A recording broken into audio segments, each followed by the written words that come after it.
إن الحمد لله نحمده ونستعينه ونستغفره ونؤمن به ونتوكل عليه ونعوذ بالله من شرور أنفسنا ومن سيئات أعمالنا من يهده الله فلا مضل له ومن يضلله فلا هادي له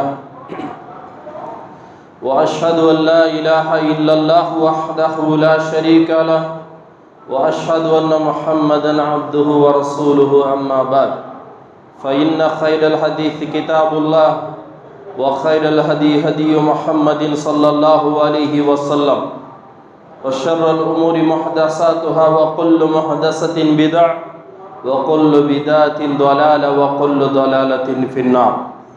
قال الله تبارك وتعالى في القرآن المجيد: أعوذ بالله من الشيطان الرجيم بسم الله الرحمن الرحيم.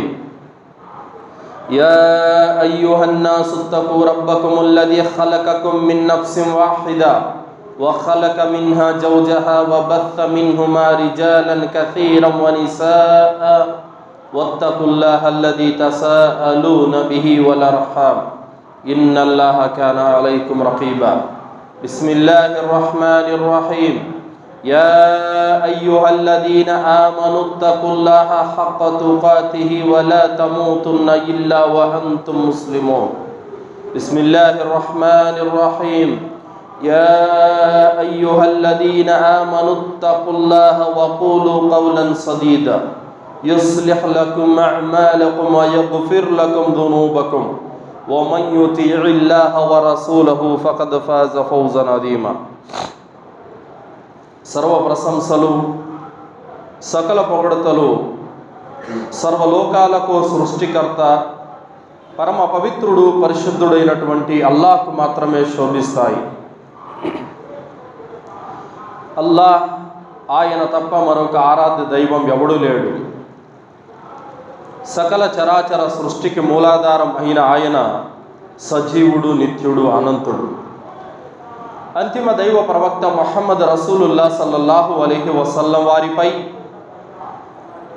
గతించిన ప్రవక్తలందరిపై మరియు ప్రవక్త సల్లల్లాహు అలైహి వసల్లం వారి కుటుంబీకులపై మరియు ప్రవక్త సల్లల్లాహు అలైహి వసల్లం వారి ఉమ్మతులో సమస్త విశ్వాసులందరిపై అల్లాహ్ యొక్క శాంతి శుభాలు ఎల్లవేళలా కురియుగాక. ఆమీన్. సోదరులారా, నేటి జుమ్మా ప్రసంగం ముస్లిముల యొక్క సత్ప్రవర్తన. అల్లాహ్ సుబ్హానహు తఆలా ఖురాన్ గ్రంథంలో దైవ ప్రవక్త ముహమ్మద్ రసూలుల్లాహ్ సల్లల్లాహు అలైహి వసల్లం వారి యొక్క క్యారెక్టర్ గురించి అల్లాహ్ అంటున్నాడు: వ ఇన్నక లఅలా ఖులుఖిన్ అజీమ్. ఓ ప్రవక్త, నీవు వ్యక్తిత్వపరంగా, నైతికంగా మహోన్నతమైనటువంటి శిఖరానికి చేరుకొని ఉన్నావు అని అల్లాహ్ సుబ్హానహు తఆలా తెలియజేశాడు. అల్లాహ్ సుబ్హానహు తఆలా ఏ దైవ ప్రవక్తనైతే పంపించి ఆ మార్గంలో నడవమని మనకు తెలియజేశాడో, ఆ దైవ ప్రవక్త యొక్క మాట, ఆయన బాట, ఆయన విధానం, ఆయన వ్యక్తిత్వం, ఆయన ఆరాధన, ఆయన ఆచరణ, ఇవన్నీ కూడా మనకు మార్గదర్శకత్వాలే. అల్లాహ్ సుబ్హానహు తఆలా ఖురాన్ గ్రంథంలో తెలియజేస్తున్నాడు: లఖద్ కాన లకుమ్ ఫీ రసూలిల్లాహి ఉస్వతున్ హసన. ఈ దైవ ప్రవక్తలో మీకు అతి ఉత్తమమైనటువంటి ఆదర్శం ఉంది అని అల్లాహ్ సుబ్హానహు తఆలా తెలియజేశాడు. దైవ ప్రవక్త ముహమ్మద్ సల్లల్లాహు అలైహి వసల్లం వారి వ్యక్తిత్వాన్ని ఏ వ్యక్తి అయితే ఆదర్శంగా తీసుకుంటాడో ఆ వ్యక్తి కూడా శీలవంతుడైతాడు, గుణవంతుడైతాడు, సత్పురుషుడవుతాడు. సోదరులారా, ఎప్పుడైతే హీరా కొండ గృహ దగ్గర మొట్టమొదటిగా జిబ్రైల్ అలైహిస్సలాం వారు అసలు రూపంలో కనిపించి అల్లాహ్ నిన్ను ఈ రోజు నుంచి దైవ ప్రవక్తగా నియమించాడని ఎప్పుడైతే జిబ్రైల్ అలైహిస్సలాం సందేశాన్ని తీసుకొని వచ్చాడో, ఆ జిబ్రీల్ అలైహిస్సలాం వారిని అసలైనటువంటి రూపంలో చూసిన ప్రవక్త సల్లల్లాహు అలైహి వసల్లం వారికి జ్వరం వచ్చేసింది. ఇంటికి వెళ్ళిపోయి ఆయన భయపడిపోయి దుప్పటి కప్పుకొని పడుకుంటే అమ్మ ఖదీజా రదియల్లాహు అన్హా వారు ఏం చెబుతున్నారో తెలుసా? మీరు భయపడకండి, అల్లాహ్ మీకు ఎలాంటి అన్యాయం చేయడు, ఎలాంటి కీడు చేయడు. ఎందుకంటే మీరు అనాథలను ఆదరిస్తారు, వింతంతువులని ఆదుకుంటారు, పేద సాధలకు తినిపిస్తారు, బడుగు బలహీన జీవులను ఆదుకుంటారు. మిమ్మల్ని ఎందుకు అల్లాహ్ ఇబ్బంది పెడతాడు, మీకెందుకు అల్లాహ్ కీడు కలిగిస్తాడు, మీరు భయపడవలసిన అవసరం లేదని అమ్మ ఖదీజా రదియల్లాహు అన్హా చెప్పారు.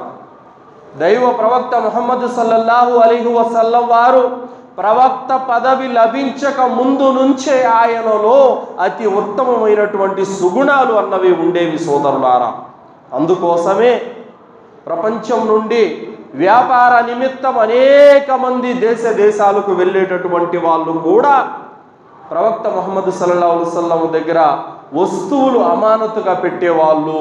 ఎందుకంటే ఆయన అమీన్, సాదిక్, సత్యసంధుడు, నమ్మకస్తుడు అన్నటువంటి బిరుదులు ఆయనకి అప్పటి నుంచే ఉండేవి సోదరులారా.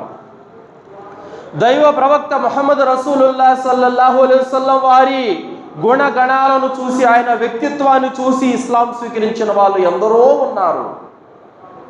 మక్కాలో ఒక దుష్ప్రచారము చెలరేగిపోయినటువంటి ఆ సందర్భంలో ఒక వృద్ధ మహిళ తట్టా బుట్టా సర్దుకొని, మూటా ముల్లె అన్నీ సర్దుకొని బయలుదేరి వెళ్ళిపోతుంది. బరువులు మోయలేక అతి కష్టం మీద ప్రయాసపడుతూ పోతూ ఉంటే ప్రవక్త సల్లల్లాహు అలైహి వసల్లం వారి కంటికి కనిపించింది. అమ్మా, ఎక్కడికి వెళ్తున్నారు? నేను ఈ ఊరు వదిలి వెళ్ళిపోతున్నాను. దేనికమ్మా? ఏమైంది? ఎందుకు వదిలి వెళ్ళిపోతున్నారు? మక్కాలో మహమ్మద్ అని ఒక వ్యక్తి ఉన్నాడంట. ఆ వ్యక్తి అందరినీ తమ మతం నుండి మార్చేస్తున్నాడంట, భార్యాభర్తలను విడదీస్తున్నాడంట, తల్లి బిడ్డలను వేరు చేస్తున్నాడంట, మా ధర్మాన్ని, మా మతాన్ని, మా మత ఆచారాలను, సాంప్రదాయాలను అతను తోలనాడుతున్నాడంట, చెరిపేస్తున్నాడంట, కొత్త ధర్మం వైపునకు, కొత్త మతం వైపునకు పిలుస్తున్నాడంట. నా మతాన్ని, నా ధర్మాన్ని, నా విశ్వాసాన్ని కాపాడుకోవటానికి నేను ఈ ఊరు వదిలి వెళ్ళిపోతున్నానని చెప్పింది. దైవ ప్రవక్త ముహమ్మద్ సల్లల్లాహు అలైహి వసల్లం వారు మారు మాట్లాడకుండా మౌనంగా మీ భుజాన ఉన్నటువంటి సామాగ్రి తీసి నాకు ఇవ్వండి అని చెప్పి ప్రవక్త సల్లల్లాహు అలైహి వసల్లం వారు భుజానికి ఎత్తుకొని ఆయన పయనమైపోతున్నారు. దారి పొడవునా ప్రవక్త ముహమ్మద్ సల్లల్లాహు అలైహి వసల్లం వారికి శాపనార్థాలు పెడుతుంది, తిడుతూనే ఉంది. అయినప్పటికీ కూడా ప్రవక్త సల్లల్లాహు అలైహి వసల్లం వారు మౌనం వహించారు, మారు మాట్లాడటం లేదు. చేరవలసినటువంటి గమ్యం వచ్చింది. అక్కడ సామాను దించారు. బాబు, ఏ తల్లి కన్న బిడ్డవో కానీ నాకు చాలా గొప్ప సహాయం చేశావు, నువ్వు చల్లగా ఉండాలయ్యా అని చెప్పింది. అమ్మా, నువ్వు ఇప్పటి వరకు ఏ మహమ్మద్నైతే తిడుతూ ఉన్నావో ఆ మహమ్మద్ ఎవరో కాదమ్మా, నేనే అని చెప్పగానే, అయ్యో, నీలాంటి గుణవంతుడునా ఇప్పటి వరకు నేను తూలనాడింది, నీలాంటి సచ్చీనుడునా ఇప్పటి వరకు నేను శాపనార్థాలు పెట్టింది కాదు, ఇది అబద్ధం, ఇది అవాస్తవం, నేను విన్నదంతా కూడా పచ్చి అబద్ధము. నీలాంటి గుణవంతుడు, నీలాంటి మంచి వ్యక్తి అలాంటి చెడులు ఎప్పుడు కూడా తీసుకురాడు, నీ వద్ద ఏదైనా ఉంటే మంచే ఉంటుంది, ఏమిటో చెప్పు నాయనా అని చెప్పగానే అప్పుడు ప్రవక్త సల్లల్లాహు అలైహి వసల్లం వారు సత్య సందేశాన్ని వినిపించగానే అల్హమ్దులిల్లా ఆమె ఇస్లాం స్వీకరించింది. ఈ విధంగా ఎందరో అల్హమ్దులిల్లా ప్రవక్త సల్లల్లాహు అలైహి వసల్లం వారి యొక్క క్యారెక్టర్, గుణగణాలు చూసి ఇస్లాం స్వీకరించిన వాళ్ళు చాలామంది ఉన్నారు సోదరులారా. అలాగే యమామా దేశం యొక్క రాజు సుమామా బిన్ ఉసాల్ ముస్లిములకు తీవ్రమైనటువంటి ద్రోహాన్ని తలపెట్టాడు, నమ్మక ద్రోహం తలపెట్టాడు. దైవ ప్రవక్త ముహమ్మద్ సల్లల్లాహు అలైహి వసల్లం వారు ఆర్డర్ పాస్ చేశారు. సుమామా బిన్ ఉసాల్ ఎక్కడ కనిపిస్తే అక్కడ బంధించి తీసుకురండి అని చెప్పారు. అప్పటి నుంచి సుమామా బిన్ ఉసాల్ ఎక్కడ కనపడితే అక్కడ బంధించి తీసుకురావడానికి ముస్లిం సేనలు కాపలా కాస్తున్నారు, పహారా కాస్తున్నారు. ఆ విధంగా సుమామా బిన్ ఉసాల్ ఒకానొక సందర్భంలో మదీనా మీదుగా మక్కాకు వెళ్ళాలి, ఉమ్రా కోసం అని వెళ్తున్నాడు. ఆ సమయంలో పహారా కాస్తున్నటువంటి ముస్లిముల కంట కనపడ్డాడు సుమామా బిన్ ఉసాల్. బంధించి తీసుకొని వచ్చారు, మస్జిద్ నబవీ స్తంభాన్ని కట్టేశారు. దైవ ప్రవక్త సల్లల్లాహు అలైహి వసల్లం వారు పొద్దున్నే ఫజర్ నమాజ్ కోసం అని వచ్చి చూశారు. చూస్తే, భటులారా, మీరు బంధించి తీసుకొని వచ్చింది ఎవరినో తెలుసా? ఎవరో తెలియదు ప్రవక్త, అనుమానంగా కనిపించారు, పట్టి తీసుకొని వచ్చాం. మీరు ఏ దేశ రాజు కోసమైతే మీరు వెతుకుతున్నారో ఆ దేశపు యమామా దేశపు రాజు ఇతనే, సుమామా బిన్ ఉసాల్. అవునా? అయితే ప్రవక్త మరేం చేద్దాం? అలాగే కట్టి ఉంచండి, అతని ఒప్పుకునేంత వరకు అలాగే కట్టి ఉంచండి అన్నారు. దైవ ప్రవక్త ముహమ్మద్ సల్లల్లాహు అలైహి వసల్లం వారు అన్నారు, సుమామా, ఏమిటి నీ అభిప్రాయం అన్నారు. సుమామా బిన్ ఉసాల్ అన్నారు, నా అభిప్రాయం ఏమీ లేదు, నేనైతే ఆడిన మాట తప్పాను, వాగ్దాన భంగం చేశాను. అయితే ఇప్పుడు మీరు ప్రతీకారం తీర్చుకోవాలంటే గనక నేను మీ ముస్లింలను చంపినందుకు గాను నన్ను కూడా చంపాలంటే మీరు చంపుకోండి, లేదంటే గనక చెప్పండి ఎంత ధనం కావాలనో పరిహారంగా చెల్లిస్తాను, లేదంటే క్షమాభిక్ష పెట్టి వదిలిపెడితే మంచిది అని అన్నారు. మదీనాలో మీ ముఖము కంటే అతి అసహ్యకరమైనటువంటి ముఖం నాకు మరొకటి లేదు అని అన్నాడు సుమామా బిన్ ఉసాల్. ఎవరన్నారు? ప్రవక్త సల్లల్లాహు అలైహి వసల్లం వారు అన్నారు. ఈ మదీనా కంటే అసహ్యకరమైనటువంటి గడ్డ ప్రాంతం నా దృష్టిలో ఇంకేది లేదని చెప్పేసి అన్నాడు. సరే, సుమామాకి ఎలాంటి లోటుపాట్లు చేయకండి, మర్యాదలో ఎలాంటి లోటుపాట్లు చేయకండి, గౌరవ మర్యాదలు అతనికి అందించండి అని సహచరులకు చెప్పి వెళ్ళాం. రెండవ రోజు, సుమామా, ఇప్పుడు నీ అభిప్రాయం ఏమిటి? మళ్ళీ అదే మాట చెప్పాడు, మీరు చంపాలనుకుంటే చంపండి, లేదంటే పరిహారంగా ధనం చెల్లిస్తాను, లేదంటే క్షమాభిక్ష అయినా పెట్టండి. ఈ మూడు చెప్పాడు. మదీనాలో మీ ముఖం కంటే అసహ్యకరమైనటువంటి ముఖం నాకు ఇంకొకటి లేదు, ఈ గడ్డ కంటే అతి చెడ్డ గడ్డ నాకు ఇంకొకటి లేదు అని అన్నారు. మూడవ రోజు కూడా ఇదే సమాధానం ఇచ్చారు. దైవ ప్రవక్త సల్లల్లాహు అలైహి వసల్లం వారు చెప్పారు, సుమామాను వదిలిపెట్టేసండి, వెళ్ళిపోని అని చెప్పారు. కట్లు విప్పారు. సుమామా బిన్ ఉసాల్ వెళ్ళిపోతున్నాడు. మస్జిదే నబవీ ఎదురుగా ఒక తోట ఉండేది, ఆ తోటలో కాలువలు ప్రవహించేవి, ఖర్జూరపు తోటలో వెళ్ళాడు. వెళ్ళి నేరుగా ఖర్జూరపు తోటలో ఆ కాలువలో స్నానం చేశాడు. నేరుగా మస్జిదులోకి వచ్చాడు. ప్రవక్త, నేను కలిమా పలుకుతాను అని చెప్పాడు. దైవ ప్రవక్త ముహమ్మద్ రసూలుల్లాహ్ సల్లల్లాహు అలైహి వసల్లం వారు కలిమా పఠించి ఇస్లాం స్వీకరింపచేశారు. సుమామా బిన్ ఉసాల్ ఏమి సమాధానాలు చెప్పాడు? ఆయన ముఖం కంటే అసహ్యకరమైనటువంటి ముఖం మరొకటి లేదని చెప్పాడు. ఈ మదీనా కంటే అసహ్యకరమైనటువంటి గడ్డ ప్రాంతం మరొకటి లేదని చెప్పాడు. ఏ ముఖమైతే అసహ్యకరమైనటువంటి ముఖము ఉండిందో ఆ ముఖమే అతి ప్రియమైనటువంటి ముఖంగా ఎందుకు మారింది? ఏ గడ్డ అయితే అసహ్యకరమైనటువంటి గడ్డ అని అన్నాడో ఆ గడ్డే అతి ప్రియమైనటువంటి గడ్డగా ఎందుకు మారిపోయింది? ఏం చూశాడు సుమామా బిన్ ఉసాల్? దైవ ప్రవక్త ముహమ్మద్ రసూలుల్లాహ్ సల్లల్లాహు అలైహి వసల్లం వారిలో అతి ఉత్తమమైనటువంటి నైతిక విలువలను చూశాడు, ఉత్తమమైనటువంటి గుణాలను చూశాడు. దైవ ప్రవక్త సల్లల్లాహు అలైహి వసల్లం వారు పేదల పట్ల చూపినటువంటి ఔదార్యాన్ని, మమతను, ప్రేమను చూశారు. సహాబాలు వచ్చి దైవ ప్రవక్త సల్లల్లాహు అలైహి వసల్లం వారికి ఒక గురువులాగా ఏ విధంగా విధేయత చూపుతున్నారో, ప్రవక్త పట్ల వారికి ఉన్నటువంటి సోదర భావం, ప్రేమ, ఇవన్నీ కూడా ఆయన కళ్ళారా తిలకించి చూశారు. ఒక చెడు మాట పలకడం లేదు, ఒక తప్పుడు మాట పలకడం లేదు. దైవాన్ని ఆరాధించేటటువంటి విధానం, నమాజు చేయటం, దువాలు చేయటం, ఖురాన్ చదవటం, సోదర భావం, ఇదంతా చూసి సుమామా బిన్ ఉసాల్ యొక్క మనసు మారిపోయింది. సోదరులారా, దైవ ప్రవక్త ముహమ్మద్ సల్లల్లాహు అలైహి వసల్లం వారి యొక్క వ్యక్తిత్వం, సహాబాల యొక్క వ్యక్తిత్వం ఇతరులను మార్చే విధంగా చేసింది. సోదరులారా, అలాగే ఎందరో ఆనాటి కాలంలో హజ్జుకు వచ్చేవాళ్ళు, ఉమ్రాకు వచ్చేవాళ్ళు ఎందరో దైవ ప్రవక్త ముహమ్మద్ సల్లల్లాహు అలైహి వసల్లం వారి యొక్క గుణగణాలు, వ్యక్తిత్వాన్ని చూసి కలిమా పలికిన వాళ్ళు ఎందరో ఉన్నారు సోదరులారా. మరి ఈనాడు మన క్యారెక్టర్, ఆ ప్రవక్తను విశ్వసించాం, లా ఇలాహ ఇల్లల్లా ముహమ్మద్ రసూలుల్లా అనేటటువంటి కలిమా మీద ఉన్నాం. లా ఇలాహ ఇల్లల్లా, అల్లా తప్ప మరొక ఆరాధ్య దైవం ఎవడు లేడు. ముహమ్మదు రసూలుల్లా, ముహమ్మద్ అల్లా యొక్క ప్రవక్త, అల్లా యొక్క రసూల్ అని నమ్మావు. మరి ఆ రసూలు యొక్క అడుగు జాడల్లో, ఆయన పయనించినటువంటి బాటలో నువ్వు పయనిస్తున్నావా? ఆయన మార్గంలో నువ్వు నడుస్తున్నావా? ఒక్కసారి ఆలోచించండి. కూరగాయలు అమ్మే దగ్గర నుంచి పెద్ద పెద్ద వ్యాపారస్తుల వరకు నిద్ర లేస్తే అబద్ధాలు. 10 రూపాయల వస్తువును నాకు 20 రూపాయలు పడింది అంటాడు, నాకు గిట్టుబోదు అంటాడు, నాకు అది ఇది అని చెప్పి ఎన్నెన్నో అబద్ధాలు మాట్లాడుతూ ఉంటాడు. వ్యాపారాల్లో మోసం, చేసే పనుల్లో మోసం, మాటల్లో మోసం, వ్యక్తిత్వంలో మోసం, ఎక్కడ చూసిన దగ, కుళ్ళు, కుట్ర, అసూయతో నిండిపోయి ఉన్నటువంటి హృదయాలు. మరి ఏ విధంగా అల్లాహ్ సుబ్హానహు వ తఆలా ఇష్టపడతాడు?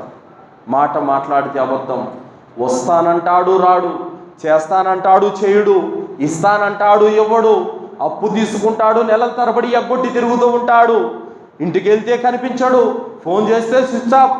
ఇలాంటి యొక్క వ్యక్తిత్వాలు కలిగినటువంటి మనసులు ఉంటే గనక ఏ విధంగా అల్లాహ్ సుబ్హానహు వ తఆలా ఇష్టపడతాడో ఒక్కసారి ఆలోచించండి సోదరులారా. హుదైబియా ఒప్పందం, దైవ ప్రవక్త ముహమ్మద్ రసూలుల్లాహ్ సల్లల్లాహు అలైహి వసల్లం వారు మక్కాకు వెళ్ళి ఉమ్రా చేయాలి అన్నటువంటి సంకల్పంతో 1500 మంది సహాబాలను వెంట పెట్టుకొని వెళ్తున్నారు. హుదైబియా అనే ప్రాంతం దగ్గరకు వచ్చేసరికి అక్కడ ఆగిపోయారు. కురైషీలు కొన్ని షరతులు పెట్టారు, ఆ షరతుల కారణంగా ఆగిపోయారు.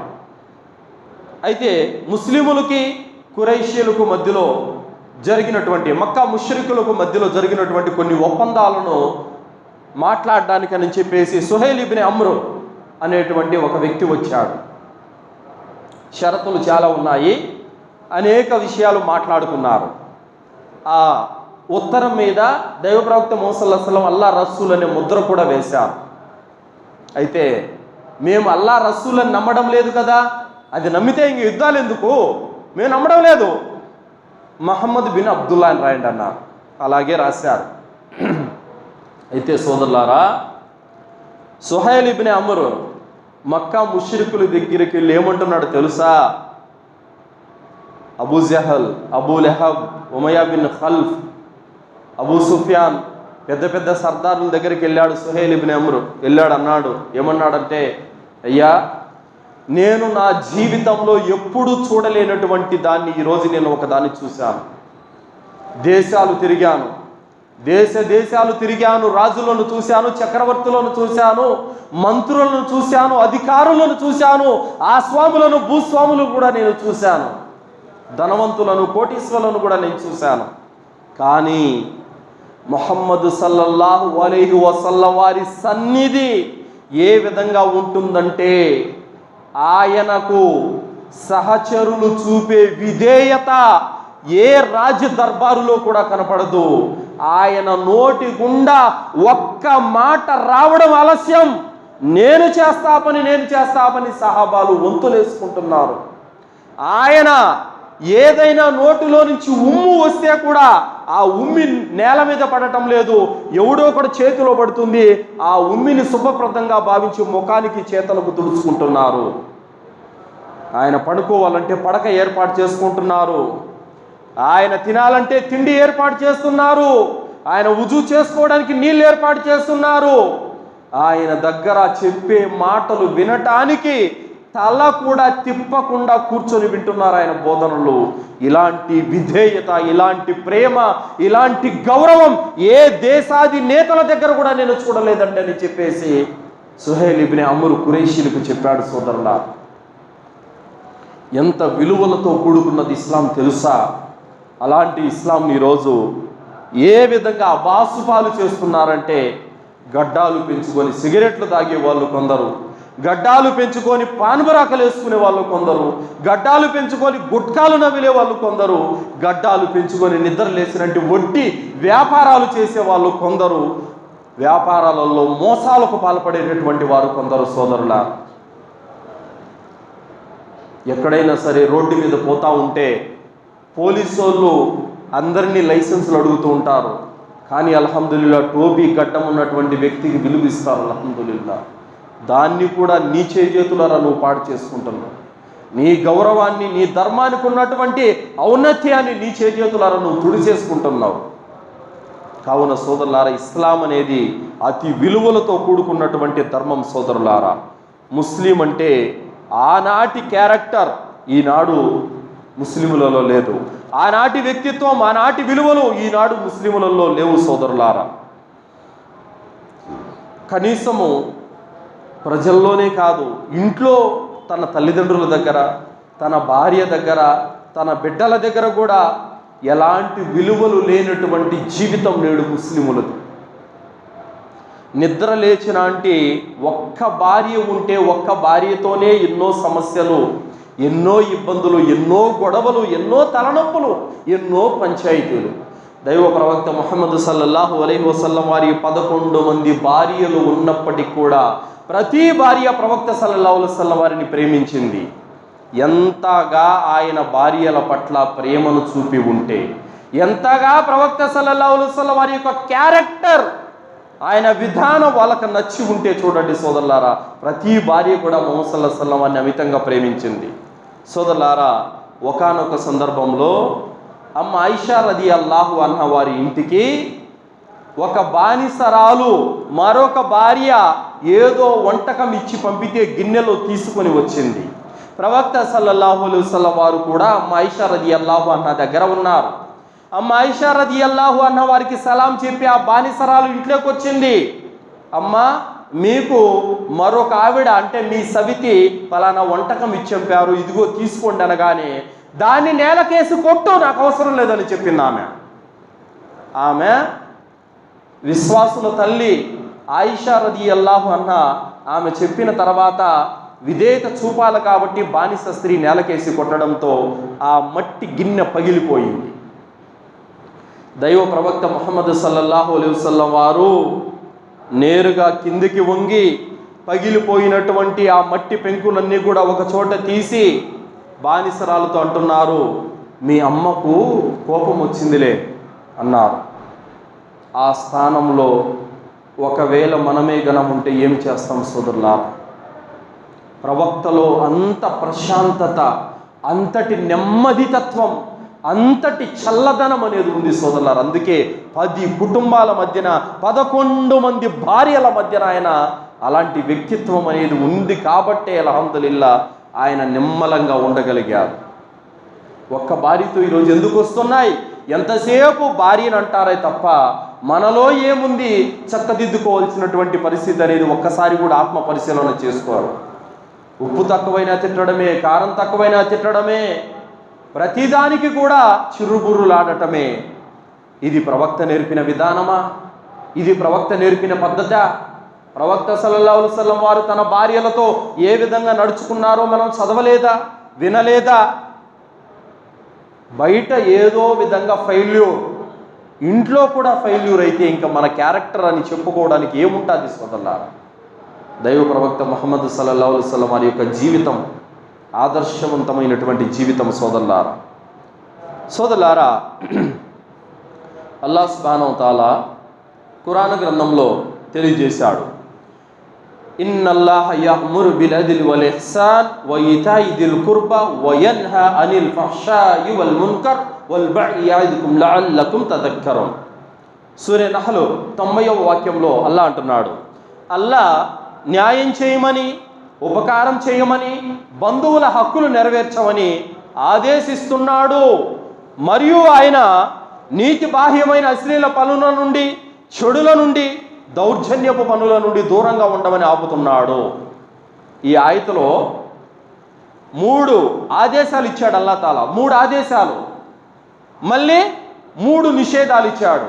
3 ఆదేశాలు ఏమిటి? అల్లాహ్ తాలా ఏమంటున్నాడు? న్యాయం చెయ్యమని, బంధువులదైనా సరే, నీ రక్త సంబంధికులదైనా సరే న్యాయం పక్షాన నిలబడు. మా వాడు కదా అని చెప్పేసి తప్పులు పాపాలు కప్పిపుచ్చి నలుగురు అబద్ధపు సాక్ష్యం చెప్పావనుకో, రేపు ఖయామత్ రోజున అల్లాహ్ తాలా నీ దగ్గర నుండి లెక్క తీసుకుంటాడు.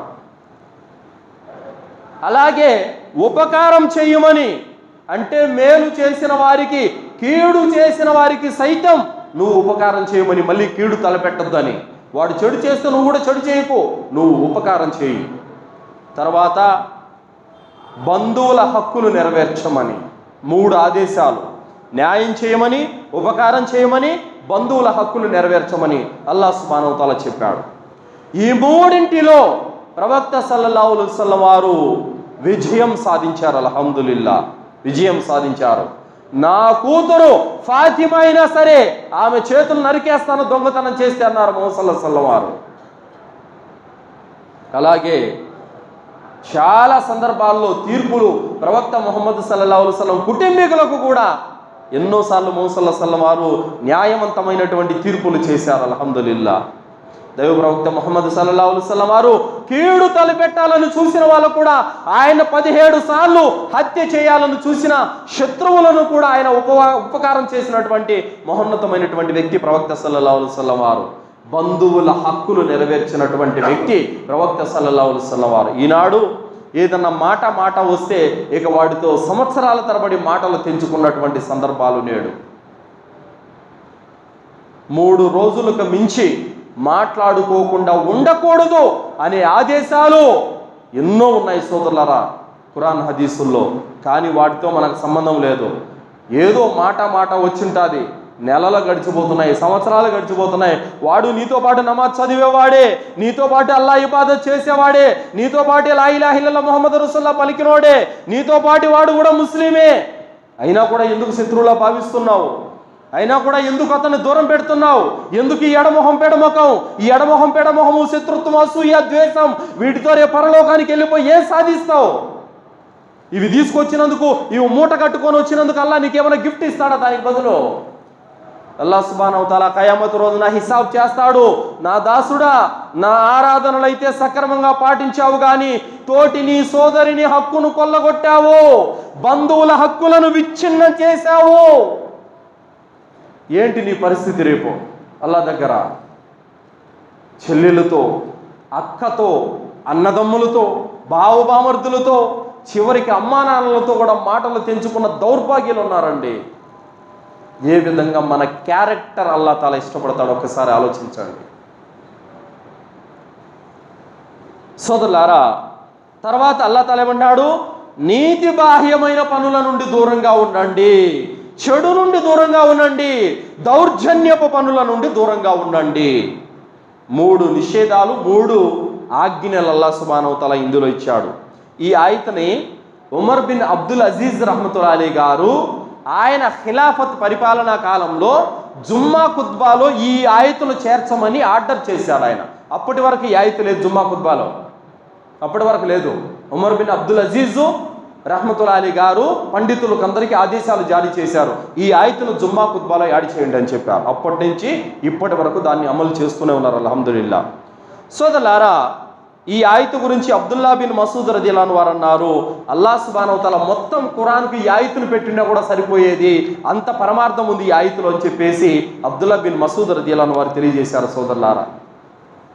సోదరులారా, మంచి మర్యాద అనేది, సత్ప్రవర్తన అనేది దైవ ప్రవక్త ముహమ్మద్ సల్లల్లాహు అలైహి వసల్లం వారి జీవితంలో అడుగడుగున ఉండేది. సోదరులారా, దైవ ప్రవక్త సల్లల్లాహు అలైహి వసల్లం వారు మక్కాలో ఇస్లాం ధర్మ సందేశాన్ని వ్యాపింప చేస్తున్నారు. ఆ విధంగా గిఫారా తెగలో ఉన్నటువంటి అబూజర్ గిఫార్ రదియల్లాహు అన్హు వారికి తెలిసింది. ఏమని తెలిసింది? ఒక ప్రవక్త వచ్చి ఉన్నాడని, ఆయన సత్య ధర్మ సందేశాన్ని ప్రజల్లో వ్యాపింప చేస్తున్నాడని తెలిసింది. అయితే అబూజర్ గిఫారీ రదియల్లాహు అన్హు వారు ఏం చేశారో తెలుసా? ఆయన సోదరుడైనటువంటి అమ్ర్ బిన్ అబ్సర్ని పంపించారు. అమ్ర్ బిన్ అబ్సర్, నువ్వు మక్కా వెళ్ళు, ఒక ప్రవక్త వచ్చి ఉన్నాడని సందేశం నా వద్దకు వచ్చింది, అసలు ఆయన నిజమైన ప్రవక్త కాదా కనుక్కొని పరిపూర్ణమైనటువంటి వివరాలని సేకరించి మళ్ళీ నా వద్దకు రా అని చెప్పారు. తన సోదరుణ్ణి మక్కాకు పంపించారు. అయితే ఆ సోదరుడు కూడా అమ్ర్ బిన్ అబ్సర్ మక్కాకు వెళ్ళారు. దైవ ప్రవక్త ముహమ్మద్ సల్లల్లాహు అలైహి వసల్లం వారు ఎక్కడున్నారో కనుక్కొని ముహమ్మద్ సల్లల్లాహు అలైహి వసల్లం వారిని కలుసుకొని ఇంకా ఈయన ప్రవక్త కాదా, ప్రవక్త గుణాలు, ప్రవక్త క్యారెక్టర్ ఈయనలో ఉందా లేదా టెస్ట్ చేయాలని చెప్పేసి ఆయన ఏం చేశారంటే సోదరులారా 8 ప్రశ్నలు సంధించారు. 8 ప్రశ్నలు సంధించారు. అందులో అమ్ర్ బిన్ అబ్సర్ అడిగినటువంటి మొదటి ప్రశ్న ఏమిటంటే, ఇస్లాం అంటే ఏమిటి అని అడిగాడు. దానికి ప్రవక్త ముహమ్మద్ సల్లల్లాహు అలైహి వసల్లం వారు, ప్రజలతో మర్యాదగా మాట్లాడటం, ఆకలిగా ఉన్న వారికి అన్నం పెట్టడము అని ప్రవక్త సల్లల్లాహు అలైహి వసల్లం వారు తెలియజేశారు సోదరులారా. దాని తర్వాత ఈమాన్ అంటే ఏమిటి అని అన్నారు. అప్పుడు దైవ ప్రవక్త సల్లల్లాహు అలైహి వసల్లం వారు అస్సబ్రు వస్సమాహ అని చెప్పారు. అంటే సహనం వహించడము మరియు ఇతర తప్పులను క్షమించడము, ఇతరుల పట్ల ఓపిక సహనంతో ఉండడము అని ప్రవక్త సల్లల్లాహు అలైహి వసల్లం వారు చెప్పారు. మళ్ళీ ఆయన అడిగారు, ఇస్లాంలో ఉత్తమమైనటువంటి పని ఏది అని అడిగారు. అప్పుడు ప్రవక్త సల్లల్లాహు అలైహి వసల్లం వారు అన్నారు, మీ నాలుక ద్వారా, మీ చేతుల ద్వారా ఇతరులకు హాని కలిగించకుండా ఉండడము, ఎలాంటి కీడు తలపెట్టకుండా ఉండడము అని చెప్పారు. తర్వాత అన్నారు, ఈమాన్లో ఏది మంచి భాగం అని చెప్పి అడిగారు. అప్పుడు ప్రవక్త సల్లల్లాహు అలైహి వసల్లం అన్నారు, తన సత్ప్రవర్తన కోసం నిత్యం తనను తాను సంస్కరించుకోవడం అని చెప్పారు. అంటే తనలో మంచి క్యారెక్టర్ కోసము తనను తాను ఇస్లాహ్ చేసుకోవటం, సరిదిద్దుకోవటం అని చెప్పారు. దాని తర్వాత ఉత్తమ ఆరాధన ఏది అని అడిగారు. సుదీర్ఘంగా నిలబడి నమాజు చేయటము అని ప్రవక్త సల్లల్లాహు అలైహి వసల్లం వారు జవాబిచ్చారు. మరి అతి ఉత్తమమైనటువంటి హిజ్రత్ ఏది అని అడిగారు. తర్వాత అల్లాహకు అసంతృప్తి కలిగించే, అల్లాహకు కోపం తెప్పించే పనులకు దూరంగా ఉండటము అని చెప్పారు ముహమ్మద్ సల్లల్లాహు అలైహి వసల్లం వారు. తర్వాత అతి ఉత్తమమైనటువంటి జిహాద్ ఎవరిది అని అడిగారు. అప్పుడు ప్రవక్త సల్లల్లాహు అలైహి వసల్లం అన్నారు, తనను పుట్టించిన సృష్టికర్త అయిన అల్లాహ్ కోసం యుద్ధ మైదానానికి బయలుదేరి విరోచితంగా పోరాడి అల్లాహ్ మార్గంలో షహీద్ అయిపోయినటువంటి వ్యక్తి యొక్క జిహాద్ అందరికంటే ఉత్తమమైనదని చెప్పారు. అప్పుడు ఇవి విన్నటువంటి అమ్ర్ బిన్ అబ్సర్, ఓ దైవ ప్రవక్త, మీలో నిజంగా దైవ ప్రవక్తలో ఉన్న గుణాలు ఉన్నాయా లేవా అని కనిపెట్టడానికి మిమ్మల్ని ఈ ప్రశ్నలు వేశాను. కానీ మీరు ప్రతి ప్రశ్నకు ప్రవక్తలు ఏ విధంగా అయితే సమాధానాలు ఇస్తారో మీరు అదే విధంగా ఇచ్చారు. మీరు ప్రవక్తని నేను నమ్ముతున్నానని సాక్ష్యం పలికి ఇస్లాం స్వీకరించాడు. అమ్ర్ బిన్ అబ్సర్ గిఫారా తెగ వైపునకు వెళ్ళి అబూజర్ గిఫార్ రదియల్లాహు అన్హు వారితో అంటున్నారు, అబూజర్, ఇక ఆలస్యం చేయకండి, ముమ్మాటికి ఆయన దైవ ప్రవక్తే, ఆయనలో నేను నైతిక గుణాలు చూశాను. ఆయన సత్ప్రవర్తన ఎలాంటిదంటే ప్రజలందరినీ కూడా ఒక మంచి మార్గం వైపునకు నడిపించగలిగినటువంటి శక్తి నేను ఆయనలో చూశాను. ఇక ఆలస్యం చేయకండి, సత్య ధర్మాన్ని తీసుకొచ్చినటువంటి వ్యక్తి ప్రవక్త ముహమ్మద్ సల్లల్లాహు అలైహి వసల్లం వారు. నేను ఇస్లాం స్వీకరించాను, మీరు కూడా ఇస్లాం స్వీకరించి గిఫారా తెగనంతటిని కూడా మీరు ఇస్లాం స్వీకరింపచేయండి అని అన్నారు. అబూజర్ గిఫార్ రదియల్లాహు అన్హు వారు మక్కాకు వచ్చి ముహమ్మద్ సల్లల్లాహు అలైహి వసల్లం అని కలుసుకొని ఆయన ఇస్లాం స్వీకరించారు. అల్హమ్దులిల్లా. ఆయన క్యారెక్టర్, ఆయన విధి విధానాలు, ఆయన గుణాలు ప్రజలందరూ ఇస్లాం స్వీకరించేలా చేసింది సోదరులారా. మరి ఈరోజు ఒక్క మనిషినైనా సరే మన క్యారెక్టర్ ద్వారా, మన పద్ధతి ద్వారా, మన విధి విధానాల ద్వారా ఇస్లాంలోకి తీసుకురాగలుగుతున్నామా? ఒక్కసారి ఆలోచించండి సోదరులారా. ఎందుకు లేదు? ఆయన ఏ ఇస్లాం అయితే నేర్పిపోయారో అదే ఇస్లాం మీద మనం ఉంటున్నాం కదా. ఏ ఇస్లాం ధర్మ మార్గాన్ని అయితే మన కొడుకు విడిచిపెట్టి వెళ్ళారో ఆ ఇస్లాం మార్గం మీద ఉంటున్నాం కదా. మరి ఎందుకు మనల్ని చూసి మారడం లేదు? ఎందుకు ఈరోజు ప్రజలు ఇస్లాం అంటే అసహించుకుంటున్నారు? ఎందుకు ఈరోజు ప్రజలు ముస్లింలు అంటే దూరం చదువుతున్నారు? దేనికి? ఒక పరిశుభ్రత లేదు, మాట మీద నిలకడ లేదు, ఆరాధనలో నిలకడ లేదు. ఏ విధంగా సోదరులారా? ఇప్పటికీ కూడా చూడండి సోదరులారా, అల్లాహ్ సుబ్హానహు వ తఆలా ఖురాన్ గ్రంథంలో ఏమంటున్నాడు? ఓ విశ్వాసులారా, జుమ్మా నాడు ఆరాధన కొరకై పిలుపు ఇవ్వబడినప్పుడు క్రయ విక్రయాలు, వ్యాపారాలు, పని బాటలు, సంపాదనలు అన్నీ పక్కన పడేసి అల్లా గృహం వైపునకు పరిగెత్తండి అని అల్లాహ్ తాలా చెప్తే చివరిలో వచ్చారు సగం మంది. మీలో నిజంగా అల్లా అంటే భయం ఉండి, అల్లా అంటే భక్తి ఉండి, అల్లా ఆజ్ఞ పట్ల మీకు గౌరవం ఉంటే ఎప్పుడు రావాలండి? ఎప్పుడు రావాలి? ఇమాం మెంబర్ ఎక్కక ముందే మస్జిద్లో ఉండాలి. ఎప్పుడు వచ్చారు? ఏంటి లాభం? ఒక ఒంటి కుర్బానీ ఇచ్చిన పుణ్యం కోల్పోయారు, ఒక ఆవును కుర్బానీ ఇచ్చిన పుణ్యం కోల్పోయారు, పొట్టేలును కుర్బానీ ఇచ్చిన పుణ్యం కోల్పోయారు, కోడి గుడ్డును అల్లా మార్గంలో దానం చేసిన పుణ్యం కూడా కోల్పోయారు. ఏంటి లాభం? వారానికి ఒక్కరోజు జుమ్మా, ఆ రోజు కూడా నాకు పని ఉంది, నేను ఆడికిపోయాను ఈడికిపోయాను అని అంటే ఇదే అల్లా పట్ల నీకుండే విధేయత? ఇదే అల్లా పట్ల నీకుండే ప్రేమ? ఇలాంటి ఆరాధన తీసి మన ముఖాన్ని కొడతాడు అల్లా తాలా, నాకు అక్కర్లేదు నీ ఆరాధన అని చెప్పేసి.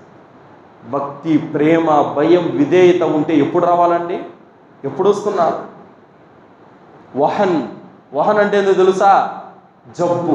ఏం జబ్బు? ఏం జబ్బు అంటే ప్రాపంచిక పేరాశ. అల్లా పట్ల భయం హృదయంలోంచి పోయింది. అడిగారు, ప్రళయం ముందర ముస్లింలు, ప్రపంచమంతా ముస్లింలు అయిపోతారు ప్రవక్త, అప్పుడు చాలా బాగుంటుంది కదా అని చెప్పేసి అన్నారు సహాబాలు. ఏం లాభం లేదు, అప్పుడు ముస్లింల హృదయాల్లో వహన్ వచ్చేసి ఉంటుందన్నారు. వహన్ అంటే ఏమిటి ప్రవక్త?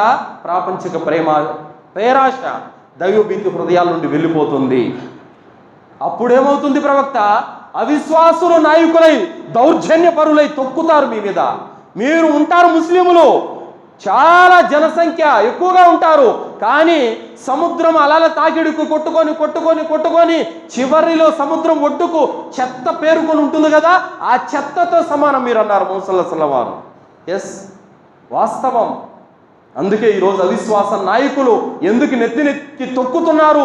ముస్లింల యొక్క చట్టాలతో ఎందుకు ఆడుకుంటున్నారంటే ఈమాన్ లేదు, ఆచరణ లేదు.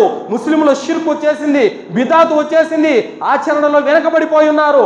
ఎప్పుడు బుద్ధి పడితే అప్పుడు నమాజు, ఎప్పుడు టైం దొరికితే అప్పుడు నమాజు, ఎప్పుడు షాప్ మూస్తే అప్పుడు నమాజు, ఎప్పుడు ఇంటికి వస్తే అప్పుడు నమాజు. నీకు బుద్ధి పట్టినప్పుడు, నీకు సమయం దొరికినప్పుడు, నీకు ఎప్పుడు ఖాళీ అయితే అప్పుడు, ఎప్పుడు నిద్ర లేస్తే అప్పుడు. ఇదే నమాజ్ విధానం. అస్తగ్ఫిరుల్లా.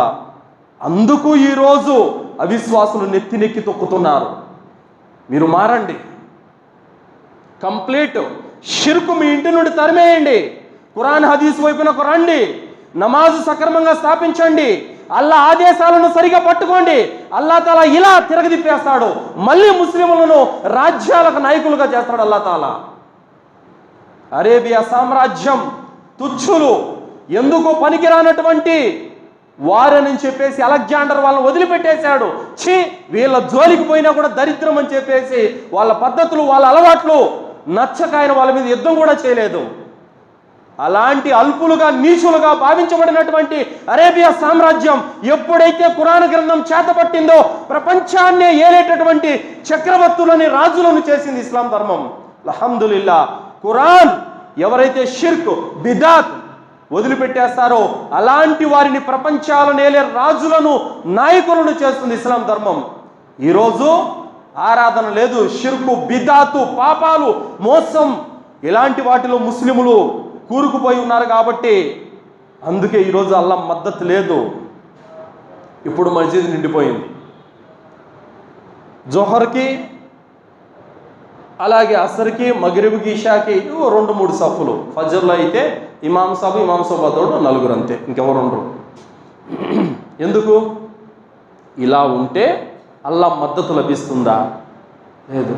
సోదరులారా, మారాలి, క్యారెక్టర్ మారాలి. అల్లా పట్ల మన క్యారెక్టర్ మారాలి, ప్రవక్త విధానం పట్ల మన క్యారెక్టర్ మారాలి, తోటి సమాజం పట్ల మన క్యారెక్టర్ మారాలి, మన భార్య బిడ్డల పట్ల మన క్యారెక్టర్ మారాలి. అప్పుడు అల్లా మద్దతు అనేది వస్తుంది. సోదరులారా, చివరి మాట చెప్పి ముగిస్తున్నాను. ఇమాం హసన్ బస్రీ రహ్మతుల్లాహి అలైహి గారు, ఈయన జబ్బు పడి ఉంటారు, మంచాన పడి ఉన్నారు. తన పొరుగింటి యూదుడు ఉన్నాడు. అయితే ఇమాం హసన్ బస్రీ రోజు బయటకు వస్తూ ఉంటారు, ఆయనతో మాట్లాడుతూ ఉంటారు, మాట్లాడుతూ ఉంటారు.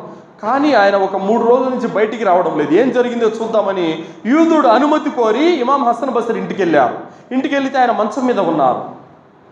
ఏమైందండి అనగానే, నాకు జబ్బు చేసింది, చాలా తీవ్ర అస్వస్థతకు గురయ్యాను, అందుకు రాలేకపోయానన్నారు. అవునా? మరి ఏంటి వాసన వస్తుంది, ఎక్కడి నుంచి వస్తుంది వాసన అని అన్నారు. ఏం లేదు అని అన్నారు. లేదు, చాలా దుర్వాసన వస్తుంది, అసలు మీరు ఎలా భరిస్తున్నారు, ఏంటి వాసన అని చెప్పేసి యూదుడు అన్నాడు. ఏం లేదని అన్నారు. లేదు, ఏదో వాసన వస్తుందని అలా ఇలా చూశాడు. చూస్తే ఆ యూదుని ఇంటిలో నుంచి, మరుగుదొడ్డిలో నుంచి నీళ్లు బయటకు వచ్చి ఇమాం హసన్ బస్రీ ఇంట్లోకి వస్తున్నాయి నీళ్లు. అయ్యో, ఇవి నా ఇంట్లో నుంచి వస్తున్నాయా? మరి ఈ మాట నాకు చెప్పొచ్చు కదా మీరు, నేను దాన్ని నిర్మించుకునేవాడిని కదా, సరి చేసుకునేవాడిని కదా, నాకెందుకు చెప్పలేదు? ఇంత దుర్గంధాన్ని మీరు ఎందుకు భరిస్తున్నారు? లేదండి, దైవ ప్రవక్త ముహమ్మద్ సల్లల్లాహు అలైహి వసల్లం వారు చెప్పారు, ఏ వ్యక్తి ద్వారానైతే తన ఇరుగు పొరుగునున్నవాడు బాధపడతాడో ఆ వ్యక్తి ముస్లిం కాడని చెప్పారు. ఈ మాట చెబితే మీరెక్కడ బాధపడతారని నేను చెప్పలేదని అన్నారు ఇమాం హసన్ బస్రీ. ఈ మాట వినగానే ఆ యూదుడు ఇదా ఇస్లాం అంటే అని చెప్పేసి ఆయన కలిమా పలికి ముస్లిం అయిపోయాడు. సోదరులారా, వాళ్ళ మాట, వాళ్ళ విధానం, వాళ్ళ పద్ధతి ఇతరుల జీవితాలని మార్చేసింది. సోదరులారా, మనము ఉన్నాం, ఏంటి మన విధానం? ఆత్మ పరిశీలన చేసుకోండి. కావున సోదరులారా, ఖచ్చితంగా మనము మారాలి.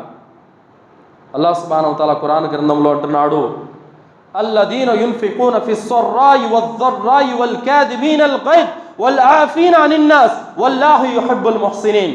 వారు కలిమిలోను లేమిలోను దైవ మార్గంలో ఖర్చు చేస్తారు, కోపాన్ని దిగమింగుతారు, ప్రజల పట్ల మన్నింపుల వైఖరిని అవలంబిస్తారు. ఇలాంటి సదాచార సంపన్నులని అల్లాహ్ ప్రేమిస్తాడు. వల్ కాదిమీనల్ గైద్, కోపాన్ని దిగమింగుతారు. ఒక సహాబీ వచ్చారు, ప్రవక్త నాకేదన్నా హితబోధ చేయండి అన్నారు. కోపగించుకోకు అన్నారు. Okay right. మళ్ళీ రెండో రోజు వచ్చారు, ప్రవక్త నాకేదైనా బోధించండి అన్నారు. కోపగించుకోకు అన్నారు. మూడో రోజు వచ్చారు, కోపగించుకోకు అన్నారు. వెళ్ళాడు, ఏంటి నా ఎప్పుడు పోయినా కోపగించుకోకు నాకేందుకు చెప్తున్నారా మాట? ఆత్మ పరిశీలన చేసుకున్నాడు. సంవత్సరం వెనక్కి వెళ్ళాడు. ఈ సంవత్సరంలో నా ద్వారా ఎవరైనా బాధపడ్డారా? నా వ్యాపారం ద్వారా కానీ, నా మాట ద్వారా కానీ, నా చేతల ద్వారా కానీ ఎవరైనా బాధపడ్డారా? ఆత్మ పరిశీలన చేసుకున్నాడు. చాలా మందిని బాధ పెట్టి ఉన్నాడు ఆ వ్యక్తి. అందుకే మోసల్లసలం వారు కోపగించుకోకన్నారు. వెళ్ళాడు, అందరికీ క్షమాపణ చెప్పుకున్నాడు, కలుపుకున్నాడు, దగ్గరికి తీసుకున్నాడు. అందరూ ప్రేమను చూపారు, ప్రేమను పంచారు. అల్హమ్దులిల్లా. సంస్కరణ తగ్గాలి. నేనేంటి, ఇది అల్లాహ్కు నచ్చదు, తగ్గు. సోదరుల దగ్గర ప్రేమతో దగ్గరగా, సోదరభావంతో దగ్గరగా, అల్లాహ్ కోసం దగ్గరగా, అల్లాహ్ దగ్గర స్థానాలు ఉన్నాయి. అల్హమ్దులిల్లా. అల్లాహ్తో దువా చేస్తూ ముగిస్తున్నాను. విన్నటువంటి విషయాలపైన సదాచరణ చేసే సద్బుద్ధిని అల్లాహ్ మనందరికీ ప్రసాదించుగాక. అల్లాహ్ ఆదేశాలకు అనుగుణంగా విధేయత చూపే భాగ్యాన్ని అల్లాహ్ మనందరికీ ప్రసాదించుగాక. ప్రవక్త ముహమ్మద్ సల్లల్లాహు అలైహి వసల్లం వారి యొక్క అడుగుజాడల్లో మరియు సహాబాల యొక్క అనుసరణలో ఉండేటటువంటి భాగ్యాన్ని అల్లాహ్ మనందరికీ ప్రసాదించుగాక. అల్లాహ్ మనందరికీ కూడా బ్రతికినన్నాళ్ళు స్వచ్ఛమైన తౌహీదుపై జీవితం గడిపే భాగ్యాన్ని ప్రసాదించుగాక. అల్లాహ్ మనలందరినీ షిర్క్ నుండి, కుఫర్ నుండి, బిదాత్ నుండి రక్షించుగాక. అల్లాహ్ మనలందరినీ కబర్ శిక్ష నుండి, జహన్నమ నుండి రక్షించుగాక. అల్లాహ్ మనందరికీ జన్నతులో ఉన్నతమైన దర్జాలను ప్రసాదించుగాక. ఆమీన్. వాఖిరు దవనా అల్హమ్దులిల్లాహి రబ్బిల్ ఆలమీన్. బారకల్లాహు లనా వలకుం ఫిల్ ఖురానిల్ అజీమ్ వస్తగ్ఫిరుల్లాహి వలిసైరిల్ ముస్లిమీన్ ఇన్నహు తఆలా జవాదుల్ కరీం.